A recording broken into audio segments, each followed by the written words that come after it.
Hey guys, this is Bluffmunkey back again with Sonic Academy. In this series of videos, we're going to have a look at the new Creative Extensions plugins from Ableton.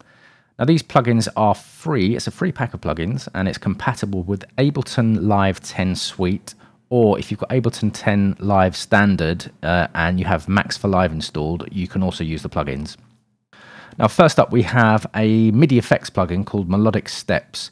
Now this gives you several lanes of modulation that can be applied to a sequence, and these lanes of modulation can also be changed in length independently. So this is going to give you the option to create some complex polyrhythmic melodies. Next up we have Bass, which is a monophonic virtual analog synthesizer. Actually reminds me a little bit in terms of layout of the Moog Model D. That is how I pronounce Moog. The Moog Model D.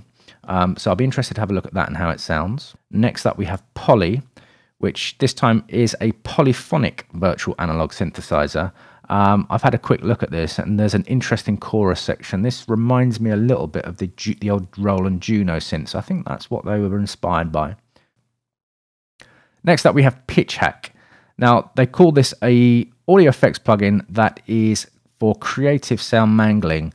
Although it's based around pitch shifting, there's a little bit of delay plugin DNA mixed in there too, so it's going to be interesting to see what we can come up with this one as well. Then moving down to gated delay, if you've seen my Tektron D16 Tektron video, this reminds me a little bit of that, funnily enough. It's another delay plugin, but it is a sequence delay plugin, so you can apply delay on a grid like sequencer. Next up we have Color Limiter. This is a fairly standard limiting plugin with an emphasis on color and saturation. So this isn't trying to give you a clean digital signal. It's trying to give you something that sounds really gritty and dirty. And so far, from what I've seen, it does it quite well. Next up we've got Re-enveloper. Now this is an interesting one. It looks on the face of it like a multiband compressor, but they're emphasizing the words envelope and transient a lot in their description. So it looks like they're trying to give you a multi-band transient designer, envelope shaper, that kind of thing.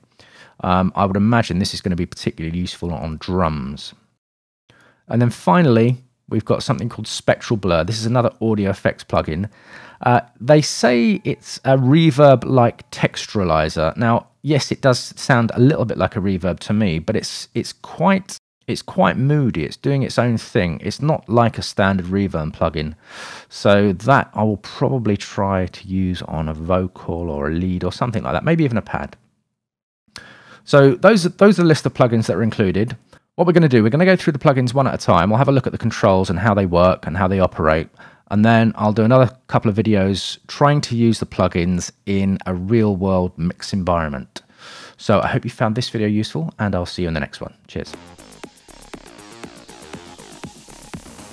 Thanks everybody for watching, commenting and indeed liking. We really do appreciate all the support we get here on our Sonic Academy YouTube channel. So if you found this video super useful, please, we'd love you to hit the subscribe button. We update the YouTube channel every week with new content. And if you want to watch some more relevant content, just click on the videos beside me.